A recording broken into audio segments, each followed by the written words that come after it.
আজকে আলোচনা করবো রায়মার্টিন প্রশ্নবিদ্যা 2024 ক্লাস 7-এর পরিবেশ ও বিজ্ঞান নিয়ে। এর আগে ক্লাসে আমি পরিবেশ বিজ্ঞানের 1 থেকে 16 পর্যন্ত ক্লাসে আলোচনা করে দিয়েছিলাম সমস্ত ছোট প্রশ্ন। আজকে আলোচনা করবো 17 এবং 18 নম্বর স্কুলের সমস্ত ছোট প্রশ্ন, এসিকিউ এবং এফসিকিউ। যদি আমার ভিডিওগুলি না দেখে থাকো কেউ, তাহলে অবশ্যই আমার চ্যানেলে গিয়ে দেখে নিবে। আরেকটা প্রশ্ন আমি সংশোধন করে দিচ্ছি। আগের ক্লাসগুলোতে আমি আলোচনা করেছিলাম যে চুম্বকের দৈর্ঘ্য, চুম্বকের জ্যামিতিক দৈর্ঘ্যের কত গুণ, ওখানে আলোচনা করেছিলাম আমরা। অ্যাকচুয়ালি তোমার অ্যান্সারটা হবে 0.86, কিন্তু এখানে 85 দেওয়া আছে তোমাদের। 86টা করবে। আগের ক্লাসগুলোতে আমি 86-এর পরে 1 লিখেছিলাম, এটা ভুলবশত হয়ে গেছে। হ্যাঁ, তাহলে তোমাদের আলোচনা হবে 0.86। আগের ক্লাসে যেগুলো দেখে নিও আর এই অ্যান্সারটা একটু ঠিক করে নিও। পরের প্রশ্ন রয়েছে, ইলেকট্রনিক বাল্বে ফিলামেন্ট তৈরি হয় টাংস্টেন দিয়ে। 3 নম্বর, প্রদত্ত কোন অক্ষরটি পার্শ্বীয় পরিবর্তন হয় না? এম একই থাকে। 4 নম্বর, পরিবেশ বান্ধব শক্তি হলো বায়ু শক্তি। ধাতব পদার্থ তড়িতের সুপরিবাহী। 2 নম্বর এসে শূন্যস্থান পূরণ করো। বস্তু ও সূচিসিদ্ধ ক্যামেরার মধ্যে দূরত্ব বাড়লে উৎপন্ন প্রতিকৃতি ছোট হবে। 2 নম্বর, চুম্বকের বিষম মেরু পরস্পরকে ড্যাশ করে আকর্ষণ করে। 3 নম্বর, বৈদ্যুতিক ঘটনাতে ড্যাশ ব্যবহৃত হয়, তড়িৎচুম্বক ব্যবহৃত হয়। এই টিমের পুরো নাম কি? এই টিমের পুরো নামটা দেখো, আগের ক্লাসগুলোতে আমি করে দিয়েছিলাম। আগের ক্লাসে একটা ক্লাসে আলোচনা করে দিতাম এই টিমের পুরো নাম আমি।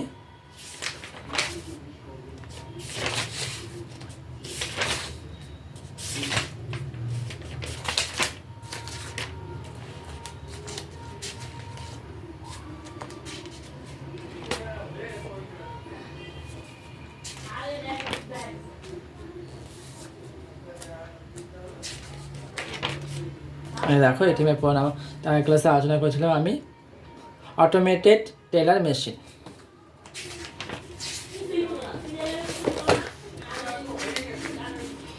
তারপরে হচ্ছে এলইডিতে কোন শক্তিতে রূপান্তরিত হয়? তড়িৎ শক্তি থেকে আলোক শক্তিতে রূপান্তরিত হয়। এটা একটা ছবি আঁকতে হবে, দেখে নিও তোমরা বই এটা। পরে এখানে ছোটো কোশ্চেন রয়েছে, একটি অপ্রেরিত শক্তি হলো সৌরশক্তি, আর একটি জীবাশ্ম জ্বালানির নাম হলো কয়লা। এবার লাইফ সায়েন্স দেখে নাও। 1 নম্বর, রূপান্তরিত অর্ধবায়বীয় কাণ্ড দেখা যায় যে উদ্ভিদে, সেটি হলো কুচুরিপানা। আমের ফলত্বকের যে অংশটি আমরা খাই তা হলো মধ্যত্বক। অভিস্রাবণ প্রক্রিয়া প্রয়োজন অর্ধভেদ্য পর্দা। তা 2 রয়েছে প্রথম শূন্যস্থান, অপরাজিতা একটি ড্যাশ ফুল, অসম্পূর্ণ ফুল। 2 নম্বর, সত্য মিথ্যা। এঁচোড় হলো একটি যৌগিক ফল, এটা হলো মিথ্যা। সত্য মিথ্যা রয়েছে, তাপমাত্রা কমলে ব্যাপন ঘটে তাড়াতাড়ি, এটাও হয়ে যাবে সত্য। তারপরে রয়েছে ভুট্টার বর্মের মতো বীজপত্রকে ড্যাশ বলে? স্কটেলাম। সম্পর্ক, ঘৃত কুমারী পাতা খাদ্য সঞ্চয়। তারপরে সমানুপাত, পাথরকুচির পাতা বংশবিস্তার। জবার পাতা কী ধরনের শিলাবিন্যাস দেখা যায়? জালিকাকার। জেকবসনস অর্গ্যান কোথায় থাকে? সাপের মুখের মধ্যে, তালুতে। তারপর দেখে নেব 18 নম্বর স্কুল। প্রথমে সঠিক উত্তর নির্বাচন করে লেখো। চুম্বকের দৈর্ঘ্য, চুম্বকের জ্যামিতিক দৈর্ঘ্যের প্রায়, এখানেও সব 85% দিচ্ছে, কিন্তু 86% হবে। বৈদ্যুতিক বাতির ফিলামেন্ট তৈরি হয় টাংস্টেনের তার দিয়ে। 3 নম্বর, সারসংশ্লেষ প্রক্রিয়ায় সৌরশক্তি রূপান্তরিত হয় যে শক্তিতে? রাসায়নিক শক্তিতে। 4 নম্বর, গুচ্ছমূল দেখা যায় ধান গাছে। 5 নম্বর, প্রদত্ত কোনটি দ্বিবীজপত্রী বীজ? ছোলা।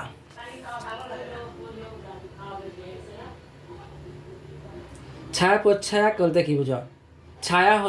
প্রচ্ছায়া হলো যখন কোনো আমি আলো ফেলে কোথাও, আলোর পরে যে হালকা অন্ধকার দেখা যায় সেটাকে বলা হয় প্রচ্ছায়া। আলোর পরে যে প্রতিবিম্বটা তৈরি হয়, প্রতিবিম্ব যে হালকা যে ছায়াটা দেখা যায় সেটাকে বলা হয় প্রচ্ছায়া, আর প্রচ্ছায়ার মধ্যে যে গাঢ় কালো কালো ছায়া অন্ধকারটা দেখা যায়, অন্ধকার অঞ্চলটা এটা বলে প্রচ্ছায়া। এটা চিত্র আঁকতে হবে, চিত্রটা দেখে নিয়ে তোমাদের বই আছে। শ্বাসমূল কাকে বলে? যা যেসব অঞ্চলে কি মাটিতে প্রচুর লবণাক্ত থাকে, সেই সব অঞ্চলে কী হয়, কিছু কিছু মূল শ্বাস নেওয়ার জন্য উপরে বেরিয়ে আসে, তাদের বলা হয় শ্বাসমূল। যেমন সুন্দরবনে দেখা যায়, যেমন সুন্দরী গরান গাছে শ্বাসমূল দেখা যায়। একটি একক পত্র হলো আতা, আর যৌগিক পত্রের উদাহরণ হলো তেঁতুল। তড়িৎচুম্বক শক্তি বৃদ্ধি পাওয়ার জন্য কী কী ব্যবহার করে, এটা পরের ক্লাসে আমি আলোচনা করে দেবো। আজকে এই পর্যন্ত ভালো লাগলে অবশ্যই কমেন্ট, লাইক এবং শেয়ার করতে ভুলবে না।